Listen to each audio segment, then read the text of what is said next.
साल 2020 तब ऐसा टाइम था जब सबसे पहले शुरू हुआ था बैंक मर्जर का सिलसिला।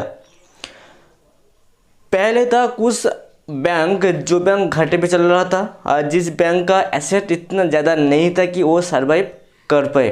तो उसके बाद 2020 साल पे बैंक मार्च कर दिया गया था। Oriental bank of commerce United bank of India को मर्ज किया गया था पंजाब नेशनल बैंक के साथ। सिंडिकेट बैंक को मर्ज किया गया था कैनरा बैंक के साथ। डीबीएस बैंक को मर्ज किया गया था सूर्योदय स्मॉल फाइनेंस बैंक के साथ। ऐसा कर कुछ बैंक का नाम उठा आता है जहाँ पे वो बैंक को मार्च किया गया था। जो अभी तक चल रहा है कि मार्च का सिलसिला जो चल रहा था और वो मार्च ऑलरेडी हो चुका है, लेकिन उनका जो सर्वर अपग्रेडेशन अभी भी चल रहा है कुछ बैंक का।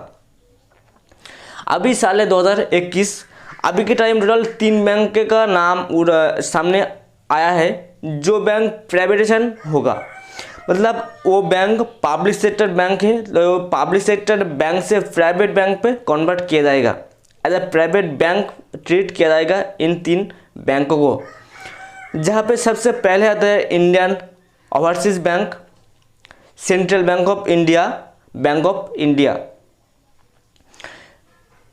सो ये कब तक होगा, कैसे होगा, सब कुछ इस वीडियो पे बताऊंगा और इसका क्या क्या बेनिफिट रहेगा, क्या क्या फायदा रहेगा, सब कुछ पता चलेगा। तो वीडियो को लास्ट तक देखिए। So hello friends, welcome to my real tech. Bank merger का सिलसिला जो चालू हुआ था उसके बाद ये सेकेंड बार है, मतलब ये सेकेंड टाइम है जब फिर से चालू होगा प्राइवेटाइजेशन का। मतलब जो पब्लिक सेक्टर बैंक है वो पब्लिक सेक्टर बैंक को as a private sector bank treat किया जाएगा, जैसे कि ICICI, Axis, HDFC, Citi bank, IndusInd bank, ये सब जो बैंक है ये सब बैंक प्राइवेट बैंक है। जो पब्लिक सेक्टर बैंक है पब्लिक सेक्टर बैंक को भी प्राइवेट बैंक किया जाएगा।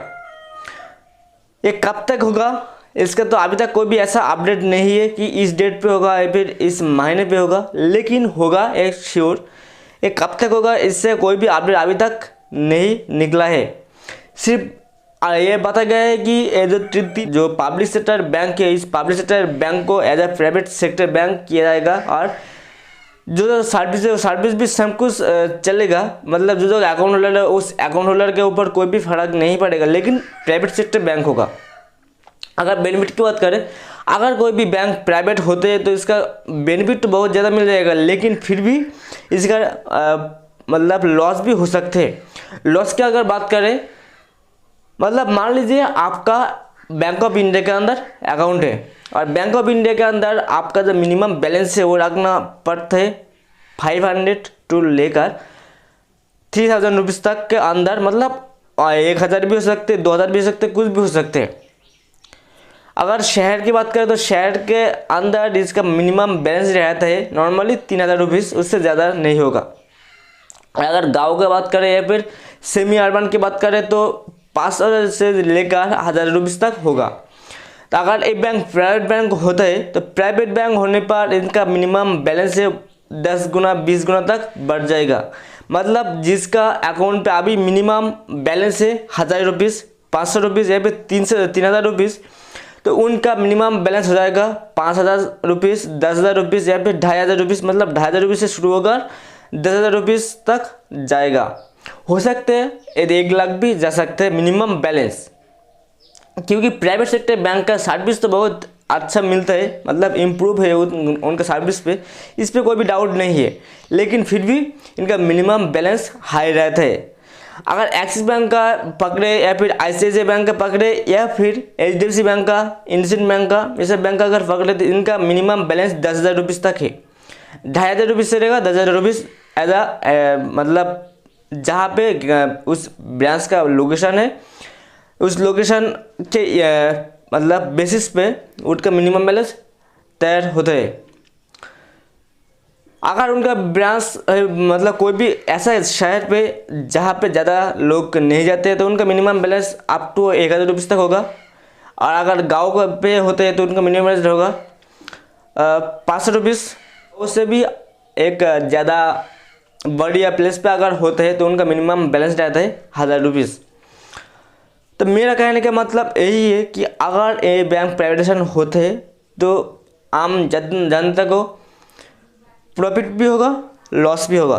प्रॉफिट ये होगा कि अगर प्राइवेट सेक्टर बैंक होता है तो प्राइवेट सेक्टर का जो बेनिफिट रहते हैं, normally credit card, debit card, chequebook, passbook सब कुछ मिलेगा।